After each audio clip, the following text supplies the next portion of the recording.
সকল নেতৃবৃন্দের বক্তব্য শুনবে।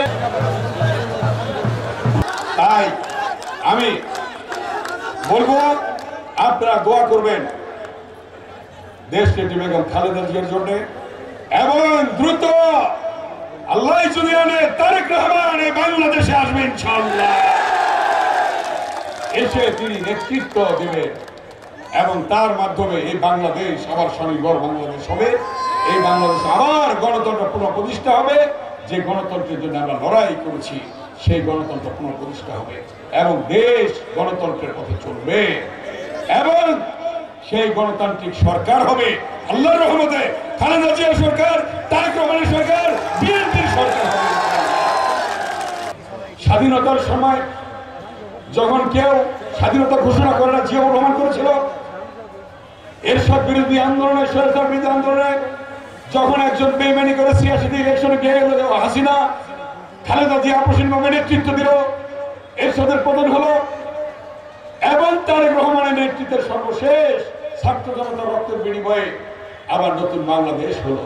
তার মানে কি প্রতিটি সংকটে জিয়া পরিবার আছে কিনা বলেন আপনারা? অতএব আপনারা সকলে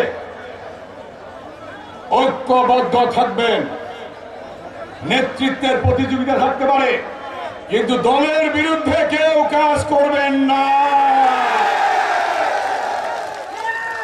যে দলের বিরুদ্ধে কাজ করবেন সে ছিটকে পড়বেন, ছিটকে পড়বেন।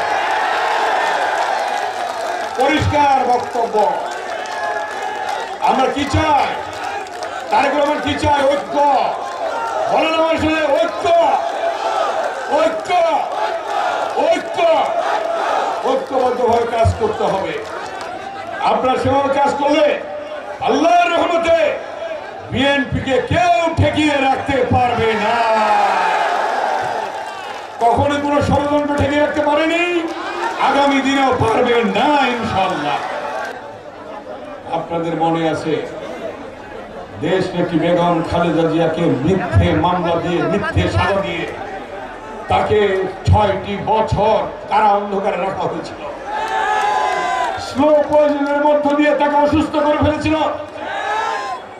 কোর্টের থেকে বলেছে, বিভিন্ন জায়গা থেকে বলেছে, ডাক্তাররা বলেছে তার বিদেশে চিকিৎসা প্রয়োজন, ৬টি বছর তাকে চিকিৎসা করতে দেয় না। অথচ আওয়ামী লীগের একটা সন্ডা পান্ডা চেয়ারম্যান মেম্বার তারা বিদেশে চিকিৎসা করেছে। আর খালেদা জিয়া ৩ বারের প্রধানমন্ত্রী, একজন বীরত্বের স্ত্রী, একজন সেক্টর কমান্ডারের স্ত্রী, একজন সেনাপ্রধানের স্ত্রী, একজন রাষ্ট্রপতির স্ত্রী, তাকে চিকিৎসার অনুমতিটুকু দেয় নাই। আল্লাহর রহমতে মুক্ত হয়েছে। এখন তিনি গিয়েছেন লন্ডনে, চিকিৎসা হচ্ছে। আল্লাহ যেন তাকে সুস্থ করে আমাদের মাঝে ফিরিয়ে আনেন, সেই দোয়া করবেন সবাই।